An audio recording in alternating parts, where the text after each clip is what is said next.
हार्वेस्टरचा जो अतिशय गंभीर प्रश्न, तो नुसता आरोप नाही झालाय, तो आरोप कोर्टानेही सरकारला प्रश्न विचारले, त्याच्या उत्तराची मी वाट बघते. कारण का शेतकरी हा काळ्या मातीशी इमान राखणार आहे, तुमच्या आणि माझ्या अन्नधान्याचा प्रश्न सोडवणाऱ्या कष्ट करणार आहे. त्या शेतकऱ्याला हार्वेस्टर मधून पैसे काढणे, पीक विम्यातून पैसे काढणे, त्याला हमी भाव न देणे, त्यांनी शब्द दिला होता की सरसकट कर्ज माफी करून 7-12 कोरा करू, हे तुमच्या चॅनलवर मी पाहिलेलं आहे.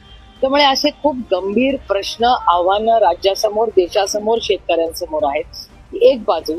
आणि दुसऱ्या बाजूला इकॉनॉमिक डिस्ट्रेस, महाराष्ट्र आणि देशावरचं कर्ज, त्याच्यावर जो इंटरेस्ट भरावा लागतो, भारताची इकॉनॉमिक सिच्युएशन, जगाची, त्याचा आपल्या देशावर इम्पॅक्ट.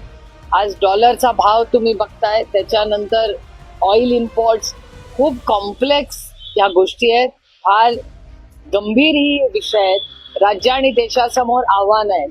त्यामुळे माझी अपेक्षा की एवढा मोठा मॅन्डेट आलेल्या सरकारनी ह्या विषयांवर बोललं पाहिजे.